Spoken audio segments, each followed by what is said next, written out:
guys and welcome to the CMB Certified Mind Blowers. Enzo Ferrari, the founder of Ferrari, Enzo Anselmo Giuseppe Maria Ferrari. उनका जन्म 20 फरवरी 1898 को हुआ था और 14 फरवरी 1988 को उनकी मृत्यु हुई थी। वह एक इटालियन मोटर रेसिंग ड्राइवर है और एंटरप्रेन्योर भी है। स्कूडेरिया फेरारी के फाउंडर है, फ्रिक्स मोटर रेसिंग टीम और बाद में फेरारी ऑटोमोबाइल मार्के। उन्हें ज्यादातर इल कमांडेटर, यह वर्ड इटालियन है यानी कि कमांडर, और इल ड्रैग के नाम से जाना जाते थे। उनका जन्म मोडेना इटली में हुआ था। कहा जाता है कि उनका जन्म 18 फरवरी को हुआ था, लेकिन 20 फरवरी को उनका जन्म दर्ज किया गया था क्योंकि उस समय बहुत ही ज्यादा तेज बर्फ गिर रही थी। उसकी वजह से रजिस्ट्रेशन ऑफिस उस समय बंद था और उसी वजह से उनकी बर्थ सर्टिफिकेट पर 20 फरवरी लिखी गई है और यह सर्टिफिकेट 24 फरवरी को लिखा गया था। एंजो थोड़ी फॉर्मल एजुकेशन के साथ बड़े हुए थे। उनका एक बड़े भाई भी था जिसका नाम जूनियर अल्फ्रेडो था। 10 साल की उम्र में उन्होंने 1908 के सर्किए डी बोलोग्ना फेलिस नाजारो की रेसिंग की जीत देखी थी और वहां से ही उन्हें एक रेसिंग ड्राइवर बनने की इंस्पिरेशन मिली। वर्ल्ड वॉर फर्स्ट के दौरान उन्होंने इटालियन आर्मी के 3rd माउंटेन आर्टिलरी रेजिमेंट में उन्होंने सेवा की। उनके पिता अल्फ्रेडो और उनके बड़े भाई अल्फ्रेडो जूनियर की 1916 के वाइड स्प्रेड इटालियन फ्लू के प्रकोप के कारण उन दोनों की मृत्यु हो गई और 1918 के फ्लू पैंडेमिक में फेरारी खुद भी गंभीर रूप से बीमार हो गए थे। उनके पिता और उनके भाई की मृत्यु के बाद उन्होंने पढ़ाई को छोड़ दिया और उनके फैमिली के लिए उन्होंने पैसे कमाने पर ज्यादा फोकस किया और फिर उन्होंने काम ढूंढना शुरू कर दिया। इटालियन आर्मी में काम करने के बाद उन्होंने फिएट कंपनी में इंटरव्यू भी दिया, लेकिन वहां से उन्हें रिजेक्ट कर दिया गया।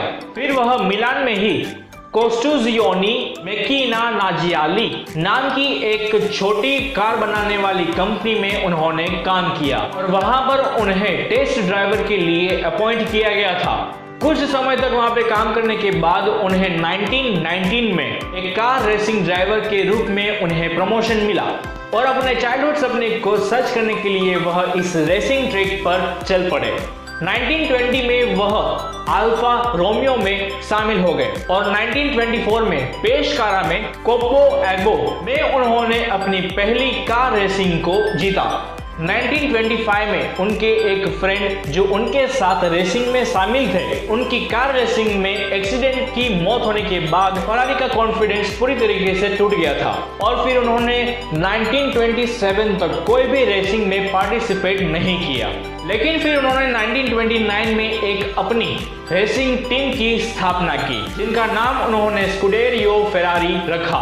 28 अप्रैल 1923 में उन्होंने लौरा डोमिनिका गारेलो से शादी की और फिर 1932 में लौरा ने एक बेबी बॉय को जन्म दिया और फिर इस वजह से फरारी ने अपने रेसिंग ड्राइवर के रूप में के पद से उन्होंने रिटायरमेंट लिया और फिर उन्होंने अपने बेटे का नाम भी अल्फ्रेडो ही रखा। अब सिर्फ उन्हें अपनी रेसिंग टीम में मैनेजमेंट करने में फोकस करना था और 1939 में उन्होंने अल्फा रोमियो को छोड़ दिया।